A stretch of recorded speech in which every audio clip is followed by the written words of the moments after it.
Because we have a limited time today, I'm only going to go over some of the important highlights of the new timeline. So first thing, you have this giant 851 wide by 315 pixel that goes across the whole wall. So people can actually see what you do. You can actually list some of your services. You can change it often and you can be very creative. What you can't do, you can still have a landing page, but you cannot have please like us anymore or anything that you can do with Facebook or share this information or anything like that. You cannot have that on this graphic. Now that doesn't mean there's not other ways that you can do that, but you just can't have it on this graphic. Anyway, and you can't have any calls to actions. But here's something that I wanted to show you. This is Toyota. This is their cover page. Do you see anything about Toyota on here other than their logo? So use your creativity. I think this is really fun. And look at some of the big brands. Number 2.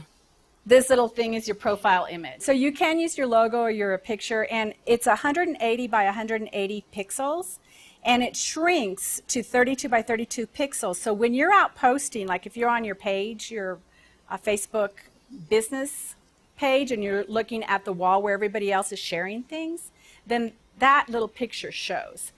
Okay, so next, there's an about section. So you have a pretty big about section on your Facebook business page. Are people going to read everything? If they're interested in doing business with you, they could. So if you have any information on your website, just transfer some of that over. But one of the best things about this little place is that it's right under the cover image, and that's a really good place to maybe put a link to your website. Number 4, for anybody that was familiar with Facebook before, you had tabs. So you could have different tabs for different things. Okay? Now we've got apps or tabs. You can call them the same thing. There are 4 tabs that you'll see at the top of the page. First of all, you've got 3 different apps or tabs that you can use there. The one on the left is photos, and that is automatically on there and you can't change it. But the other 3 are really important because you can use these 3 tabs for whatever you'd like. This is one place where you can talk about some of those things that you couldn't talk about in the cover instead. So these are the tabs that Facebook has given us now to work with. I happen to have my blog on here, and you actually have 12 that you can do. Don't let this confuse you if it sounds too confusing or too done. Just know that it is available.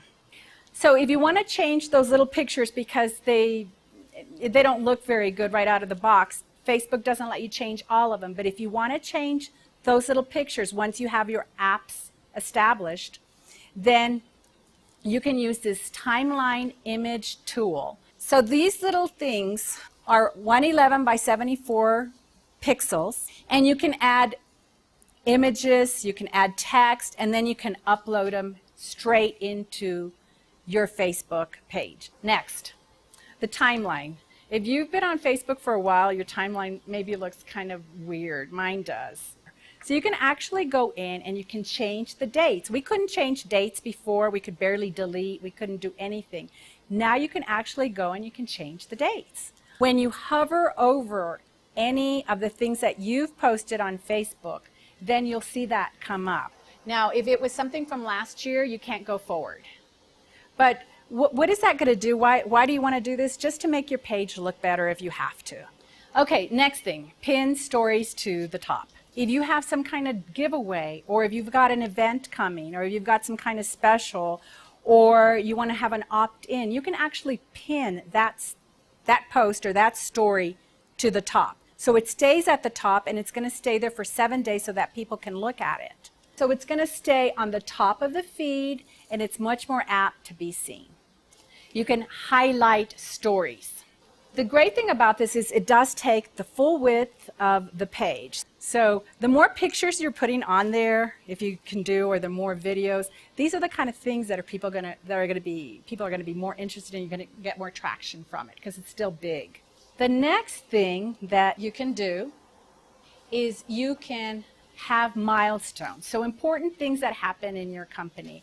So how you do that is on your status update, which is right here at the top. You just go to Event, Milestone, hit Milestone, and then you add that. And when you have that on there, then it's going to take the whole width of the picture and it's going to of the feed, and it's going to look really important. And the last thing, okay, this is not rocket science. If you get on Facebook and you make a mistake, it's not that big of a deal. So just don't be scared of making mistakes. Just get in there. But the next thing is set some goals for Facebook for the future. What can you do to start making an impact, at least a little impact? So thank you so much to everybody for coming. I kind of rushed through a lot of information, but I'm honored to be in front of you guys. Please connect with me on Facebook, and any way I can help you, I'm glad to.